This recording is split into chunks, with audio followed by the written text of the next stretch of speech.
খানিকটা সাদা তেল গরম হতে বসিয়ে দিই, তারপর ভাবি কি রান্না।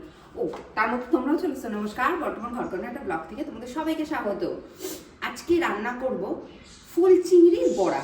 তো রবিবার দিন কি কি বাজার করেছি দেখালাম, তো তার ভেতর থেকে আজকে একটা জিনিস করছি, ফুল চিংড়ির বড়া। তার জন্য সাদা তেলটা বসিয়ে দিয়েছি গরম করতে। আজকে বেশি কথা বলবো না, তার কারণ হলো যে আজকে আমাকে একটা খুব ইম্পর্টেন্ট একটা দরকারি জায়গায় যেতে হবে। কারণ আমার সেই হাতটার কথা তোমাদের তো মনে আছে, আঙুলটার।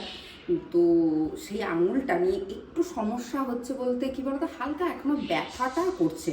মানে আমি কিছু ভারী কিছু তুললে আঙুলটা না সেইভাবে মানে মানে কি বলবো, মানে ব্যথা করছে। তো আজকে একবার একটু হাতটা দেখাতে যেতে হবে। তো তার জন্য বেশি বকবক করবো না। তো আজকে রেসিপিটা তো নাম বলেই দিলাম, ফুল চিংড়ির বড়া। তো ফুল চিংড়ির বড়া বানাতে কি কি লাগছে দেখে নাও। খুব সিম্পল, ভীষণ সিম্পলভাবে আমি দেখাচ্ছি, চলে এসো। অতি অবশ্যই লাগছে এখানে ফুল চিংড়ি, একদম আমি ধুয়ে পরিষ্কার করে রেখে দিয়েছি। বেসন, নুন, ধনেপাতা কুচি, আর আরেকটা জিনিস যেটা রসুন কুচি, বেশ খানিকটা আমি রসুন কুচি করে দিয়েছি। আর এখানে রয়েছে কাঁচা লঙ্কা আর পেঁয়াজ কুচি।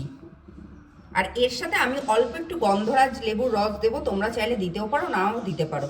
তো আমি এখানে লেবুটা এখনো দেখাইনি, তো বলেই রাখলাম আমি। চলো রান্নাটা শুরু করা যাক। এর মধ্যে আমি একটুখানি গন্ধরাজ লেবুর রস দিচ্ছি। হ্যাঁ, এটা কিন্তু অপশনাল, দিতেও পারো নাও পারো, তার জন্য কিন্তু আমি এখানে দেখাইনি। এবার পেঁয়াজ আর কাঁচা লঙ্কা কুচিটা দিয়ে দিচ্ছি। ঝালটা কিন্তু সম্পূর্ণ নিজেদের আন্দাজ মতো দেবে। আমরা যেহেতু একটু ঝাল খেতে ভালোবাসি, তাই আমি বেশ খানিকটা কাঁচা লঙ্কা দিয়েছি। এর সাথে অনেকটা রসুন কুচি দেবে। আমি তো রসুন ভীষণ ভালো খাই, তাই দিলাম। হ্যাঁ, এর সাথেই ধনেপাতা কুচি। হ্যাঁ, রসুন কুচি করার সময় অল্প একটুখানি মানে খোসাটা চলে গেছে, তার জন্য আবার খারাপ কিছু ভেবে নিও না। নুন স্বাদ অনুযায়ী। আর আমি কোনো চালের গুঁড়ো, কর্নফ্লাওয়ার, ময়দা কিচ্ছু দিচ্ছি না, বেসন দিচ্ছি। এবার আমি খুব ভালোভাবে এটা মেখে নেব। এবার আমি খুব ভালো করে এটা মেখে নিচ্ছি। আর এর মধ্যে কিন্তু জল দেওয়ার কোনো প্রয়োজন নেই, জল দেবে না একদমই। খুব ভালো করে মাখা হয়ে গেছে। এবার আমি ছোট্ট ছোট্ট করে বড়াগুলো ভেজে নেব।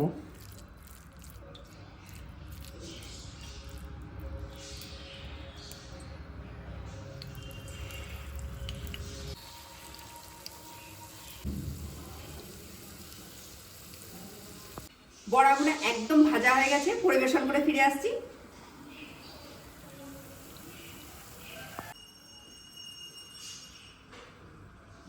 হয়ে গেছে ফুল চিংড়ির বড়া।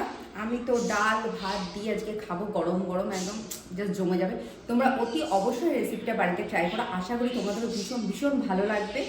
তা আজকের ভিডিওটা, আজকের রেসিপিটা যদি ভালো লেগে থাকে, তোমরা অতি অবশ্যই চ্যানেলটা সাবস্ক্রাইব করো, শেয়ার করো, লাইক করো, প্রচুর প্রচুর কমেন্ট করো।